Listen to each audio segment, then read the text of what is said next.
Welcome to Sobriety's Easy when you work the first step thoroughly. This is episode 6. We admitted we were powerless over alcohol, that our lives had become unmanageable. I'm your host, Julie Steiner. Today's keys are powerlessness, humility, and self-examination. Now, today's podcast is the beginning of our journey through the 12 steps of Alcoholics Anonymous. These steps provide a path for creating and maintaining a life of freedom, options, and love. Each of the next 12 months, I'll take 1 week to thoroughly discuss one of the steps. I'll present a variety of explanations of the step and the controversy over the wording. I'll pose questions that will help you apply the information to your own situation, as well as tools specific for that step. Other topics will be discussed in podcasts during the other weeks of each month. Now, for those of you who are not alcoholics or addicts, I recommend that you work the steps on any area of your life where you're currently feeling stuck. I've used them on quitting smoking, on relationships, and a variety of things. My students have used them to change their lives. There's no perfect way to work the steps. I still work them daily, because they help me stay grounded during this fascinating roller coaster that my life's been.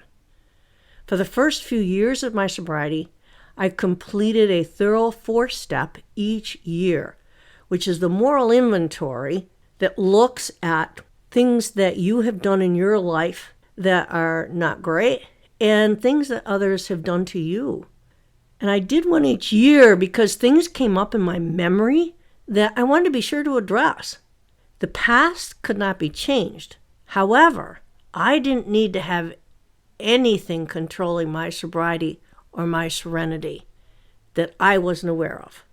I will post additional podcasts on a variety of topics each month, and if you're serious about your sobriety, it will take you a few weeks to diligently work each step, which is why I've spaced them out. The 4th step actually may take a few weeks or months to complete. Speed is not the goal. Thoroughness is the goal. On the other hand, don't use thoroughness as a reason to procrastinate and drag your feet when you might actually be done with a particular step. The first step has 2 parts.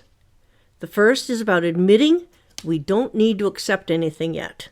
Simply admit. The second is about our life being unmanageable. Notice we're not admitting that we drink too much.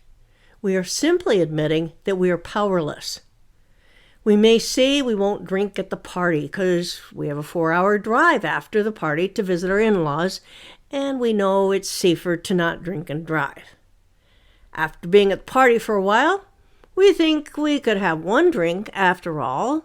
We're going to eat, and it's going to be a couple of hours before we have to hit the road.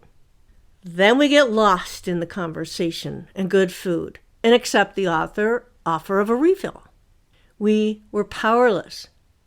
I lost a friend in my sophomore year of high school and a roommate at the end of my freshman year of college to drunk drivers. 3 others that were family members suffered the same fate during the same time period.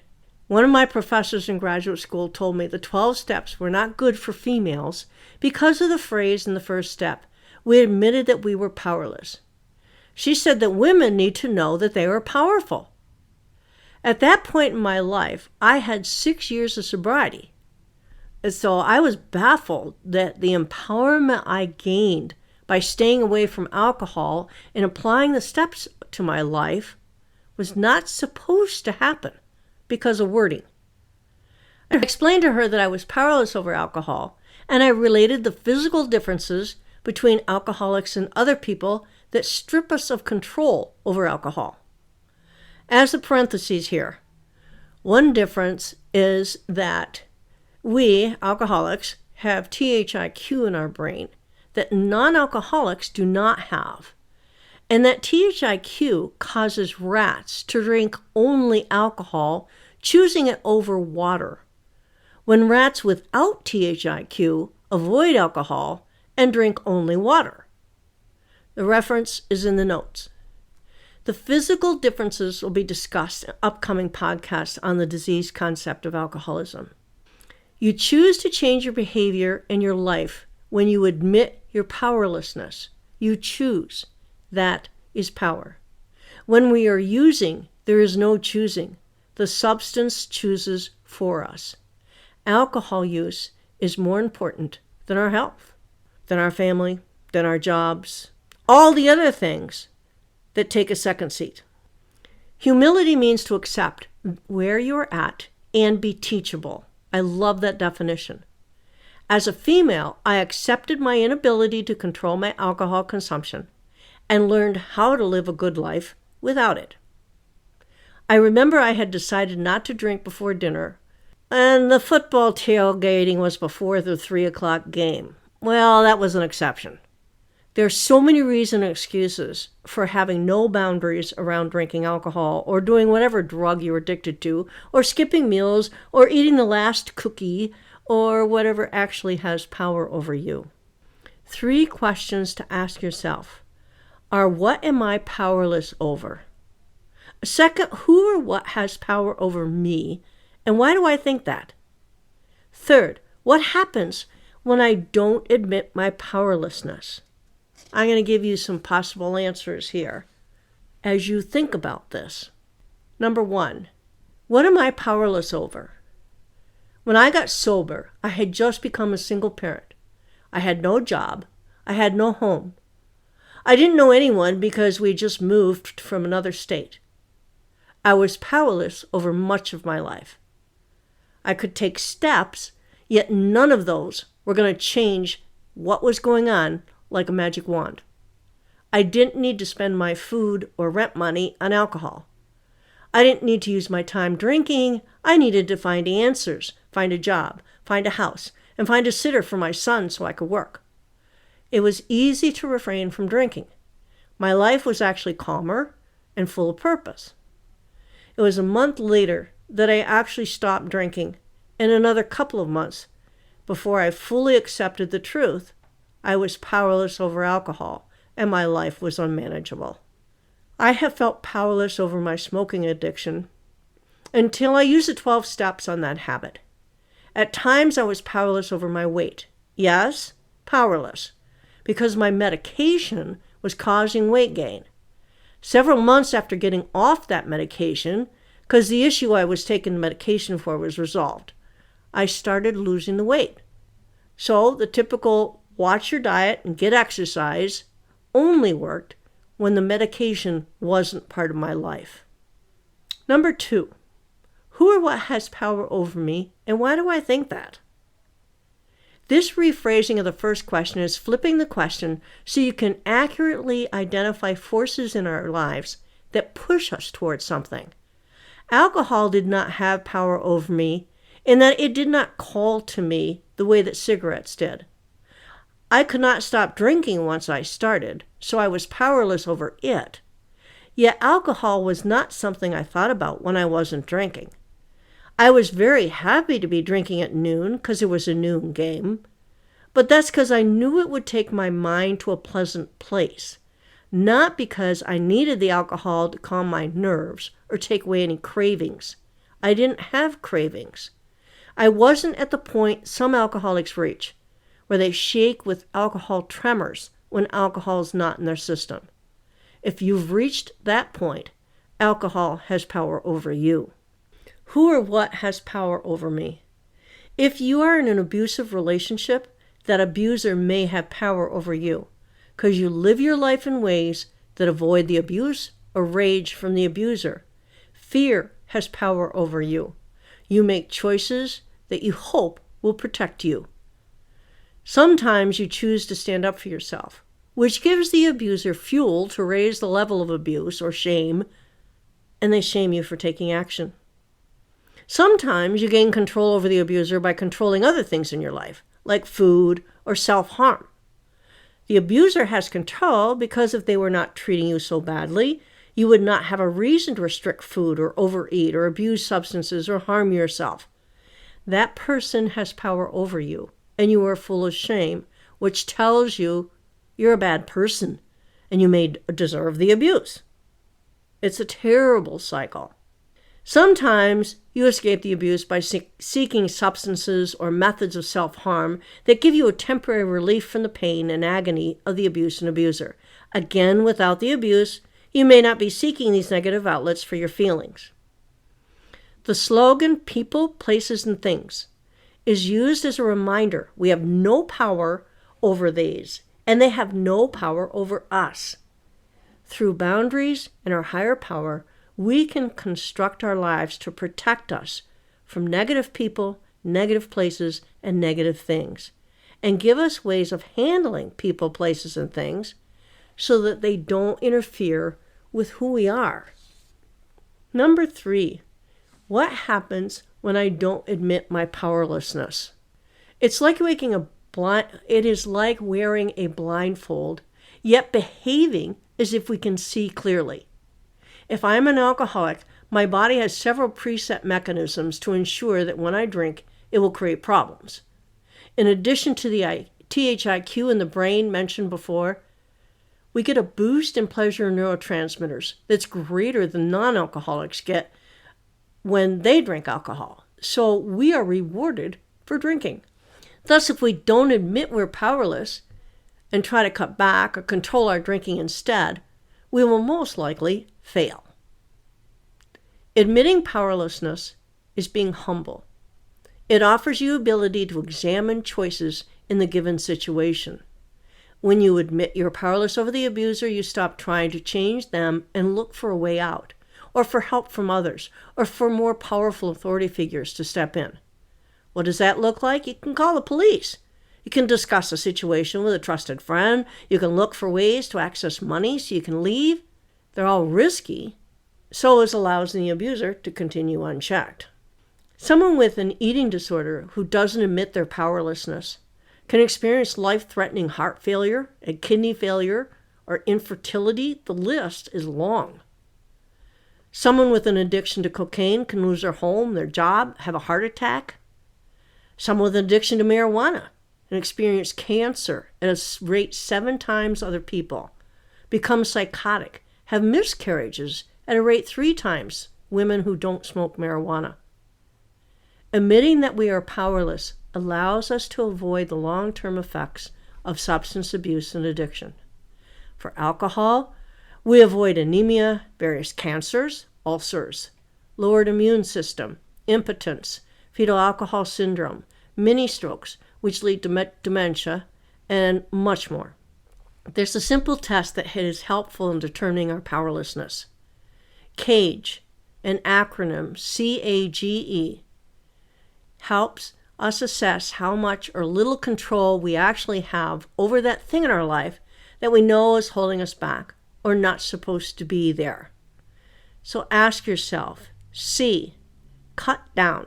Have you ever felt it would be helpful or important to cut down on your drinking or whatever your issue happens to be that you're using this for? A, annoyed. Have people annoyed you by criticizing your drinking? G, guilty. Have you ever felt guilty about your drinking? E, eye-opener. Have you ever had a drink first thing in the morning, eye-opener, to steady your nerves or get rid of a hangover? So let's look at each of those. Have you ever attempted to cut down and been unsuccessful? Perhaps you had been successful in limiting your drinking to do no more than 2 a day, and then you were passed up for the promotion, or your child got in a fight and you were called in to go to the school and deal with the principal, or you won the lottery. While it may seem that these are extreme, when we're in the moment of small wins or losses, they seem huge. And alcohol, or whatever our escape is, calls to us. The excuses start. The A in C.A.G.E is for have people annoyed you by criticizing your drinking. Has anyone told you you ought to stop, or that something negative in your life was due to your drinking? Perhaps you can't do things in the morning because you're hungover, or you're sick with alcohol poisoning. My relative had frequent bouts of bronchitis and infections throughout her body because her immune system was so damaged by her drinking. When we discussed it with her, she'd stop for a week, just to prove she didn't have a problem because she had gone a number of days without drinking. I had another relative who was obnoxious and mean when he drank too much. Of course, he didn't remember the next day and blew it off as we were being self-righteous. Whether you think the other person is being overly sensitive or even wrong, please listen when they tell you that your drinking is negatively impacting your behavior. Perhaps the second part of the first step is true in your life, and the people who criticize your drinking are right when they point out your life is unmanageable. It's probably prudent to listen to them. I have relatives who've died because they didn't stop. Please be honest with yourself and seek help if you think you have a problem or people are telling you that you have a problem. When I stopped drinking, my life was busy and somewhat complicated, but it was manageable. I could think clearly, which meant decisions were made more easily.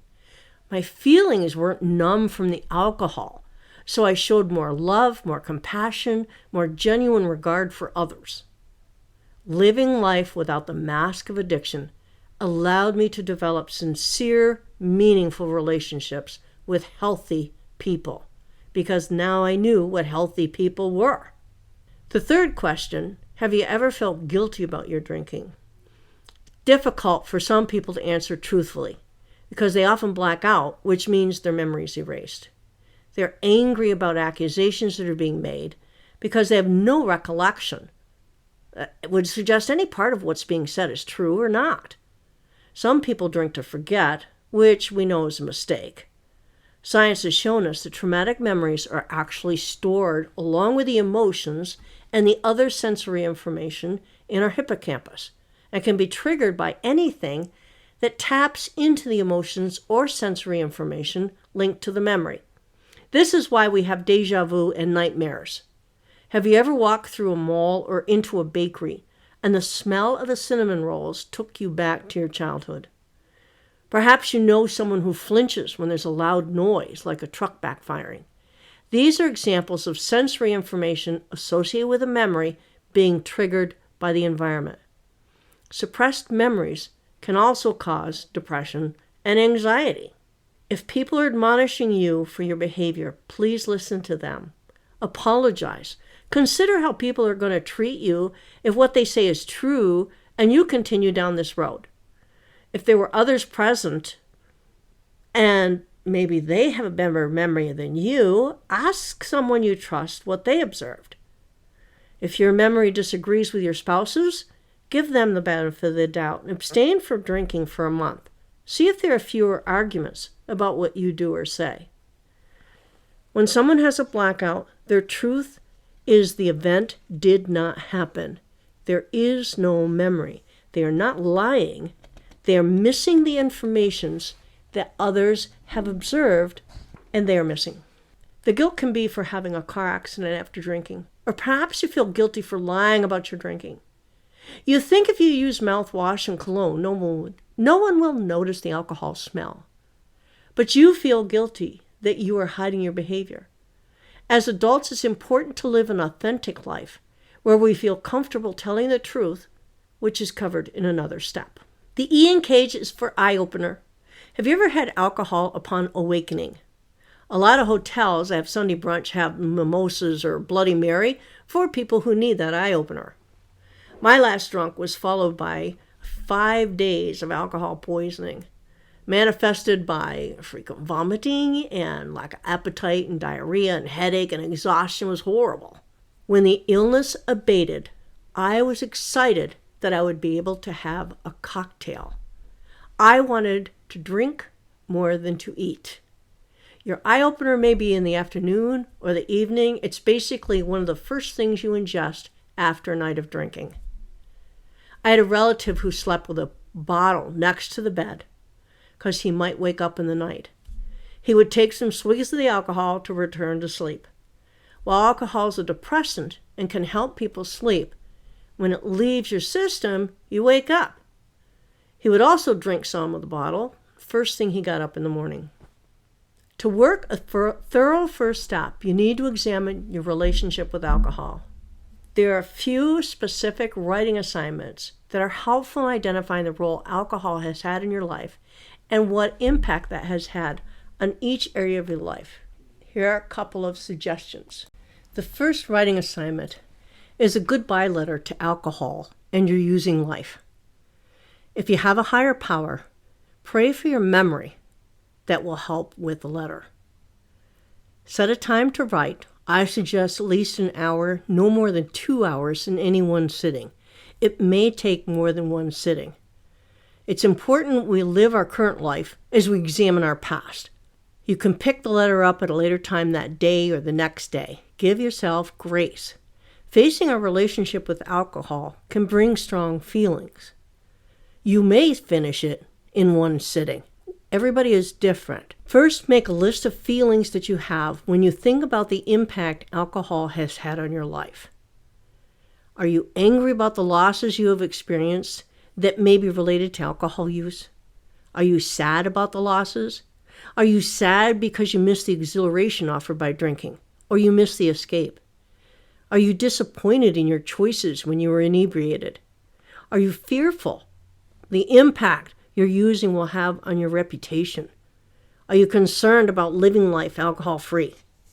Are you relieved that you've made a decision to stop drinking? Are you frustrated that your friends, your family, your colleagues don't understand what you're going through and what it takes to remain sober? Write a paragraph for each of the feelings you listed, with each paragraph consisting of a minimum of 3 to 4 sentences. End the letter with a paragraph of forgiveness and a paragraph of what you want. The forgiveness may refer to yourself, to others, or to alcohol. You can take an additional step and rewrite the letter with your non-dominant hand. New feelings will surface that you may want to include. The second writing assignment is to make a list of losses that may be attributed to alcohol use. For some of us, this is easy. It may be a job that we're constantly late for, or missed too many days, or smelled of alcohol at work, or became belligerent and rageful on the job. It may be a lost relationship, a spouse, children, a driver's license, money, car, home, dignity, reputation, health. The losses are an indication of where and how our life had become unmanageable. Be specific about how the loss impacted you or others. Be honest. The third and final writing assignment is listing what's keeping me from admitting my powerlessness. Is it pride because I feel I ought to be able to do this? Is it fear that I'll be seen as a victim or lose myself because I'm allowing others to direct my behavior? Working the steps is a choice. It's a choice that you make. What have I gained by admitting my powerlessness? Typically, people express that they gain a sense of contentment, peace, anticipation, because the dread of the destruction alcohol offers is gone. We gain a sound mind. Another podcast comes to an end with my desire to help you identify ways to exercise honesty and humility. Today's keys are powerlessness, humility, and self-examination.